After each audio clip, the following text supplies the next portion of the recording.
જય માતાજી મિત્રો, અત્યારની જે પરિસ્થિતિ સર્જાણી છે, અખિલ બ્રહ્માંડનો માલિક જાણે આપણી માથે રોઈઠો હોય એવું વાતાવરણ જ્યારે ઊભું થયું છે. લાચાર દિવસ ખેડૂત જોવા સિવાય એની પાસે કોઈ રસ્તો નથી. હું જ્યાં કપાસમાં ઊભો છું, 8 દિવસ પહેલા કપાસ દાંત કાઢતો હતો. મોલ અને એનો માલિક બે હરખમાં હતા. આજે મોલની એવી દશા થઈ ગઈ છે, માલિક પાસે તો કોઈ શબ્દો જ નથી. અત્યારે અમારો એક દુઓ છે કે ચોમાહે વાદળ ચડે એની આરતીઓ ઉતરે, પણ શિયાળે સદાય એનું કાળું મોઢું કાગડા. વરસાદ મેની માયા છે, પણ ચોમાહાના 4 મહિનામાં જે વરસે છે એ આપણા માટે અમૃત સમાન હોય છે. અત્યારે કુદરત રૂઠ્યો છે. ખેડૂત કૃષિ અને ઋષિનો આ દેશ છે. જેટલું ઋષિનું મહત્વ છે એટલું જ કૃષિનું મહત્વ છે. જય જવાન એની સાથે જય કિસાનના નારા છે અહીં લાગે છે. આ ધરતીપુત્ર, આ ખેડૂત સિવાય આ જગતના ચોકમાં એને જગતનો તાત કીધો છે. મારું તમારું ભરણ પોષણ જે થાય છે એવા કેટલાય ખેડૂતો જ્યારે પોતાનો પરસેવો પાડે છે ત્યારે હું તમે મારું તમારું ભરણ પોષણ કરી શકીએ છીએ. ખેડૂત આજે લાચાર થયો છે. અખિલ બ્રહ્માંડના માલિકને બીજું તો શું કહીએ.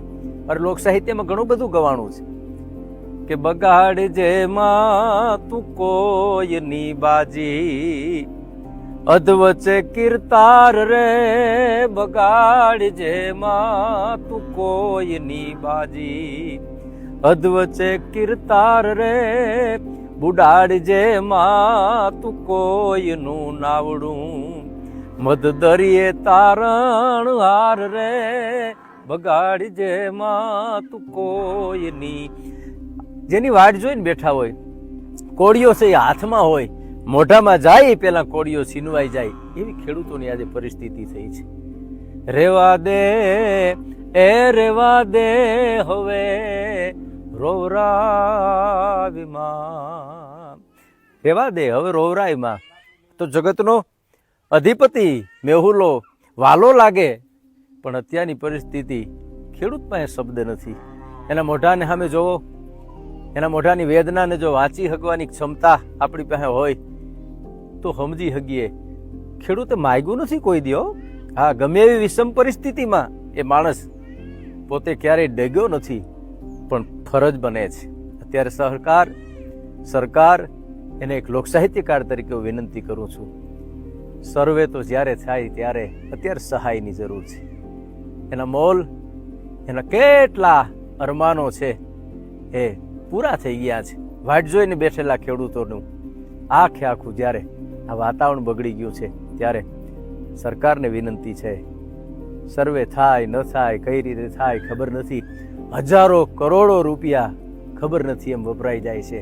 અનેક જગ્યાએ અનેક રીતે પૈસાનું ધોવાણ થાય છે. આ તો જગતનો તાત છે, એની જરૂર છે.